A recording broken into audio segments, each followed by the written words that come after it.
Teman-teman sekalian, pada saat ini kita akan membahas dengan mesin kecerdasan intuiting. Ya, sebetulnya setiap kita ini ya, secara umum itu mempunyai jenis kecerdasannya masing-masing.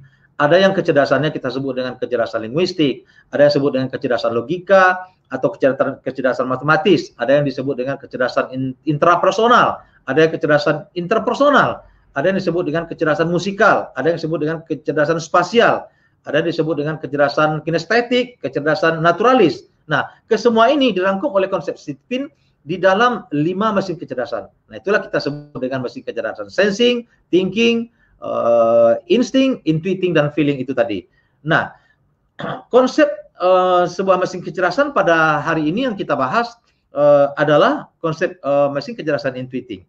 Nah, jika mesin kecerdasan kita ya, apabila kita sudah melakukan tes Stephen ya, adalah mesin kecerdasan intuiting, itu berarti mengarah kepada indera keenam kita.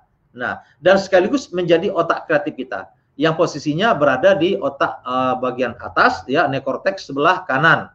Nah, kecerdasan orang yang mempunyai mesin kecerdasan intuiting ini itu dikemudikan ada yang bergerak dari dalam keluar, ada yang bergerak dari luar ke dalam, tergantung nanti drive-nya. Apakah dia introvert ataupun ekstrovert. Nanti akan kita bahas di dalam materi kita pada hari ini.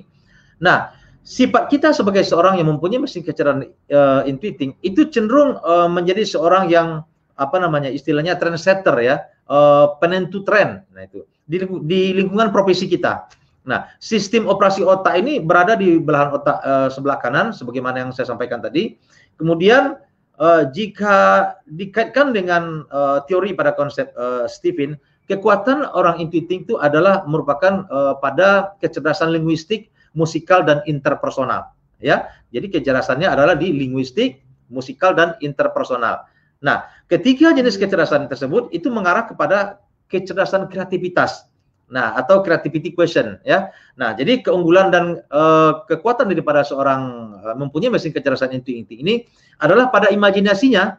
Nah, jadi mereka mempunyai kemampuan dalam imajinasi, ilustrasi ya, kemudian ahli dalam kreativitas, kemudian mempunyai daya cipta, dan biasanya profesi yang pas dan cocok bagi seorang intuiting ini adalah menjadi seorang pengusaha. Nah, untuk menjadi sebuah profesi yang seperti ini, maka kita perlu melakukan proses pembelajaran yang kita sesuaikan dengan mesin kecerdasan kita. Nah, kemudian jika kita memiliki sebuah mesin kecerdasan intuiting, maka kebiasaan kita memang pada dasarnya senang usil ya, senang usil karena dengan melakukan banyak aktivitas itu tadi. Nah, kita biasanya mempunyai kemampuan untuk merangsang kreativitas ya, yang dengan daya cipta yang tinggi. Kemudian kunci sukses daripada seorang mesin kecerdasan intuiting ini adalah memperbaiki kualitasnya. Kualitas apa? Yaitu kualitas cara belajarnya. Nah, ini dia. Karena dalam belajar, orang intuiting ini perlu mengingat sesuatu kejadian atau peristiwa sesuai dengan tema yang akan dipelajarinya. Nah, ini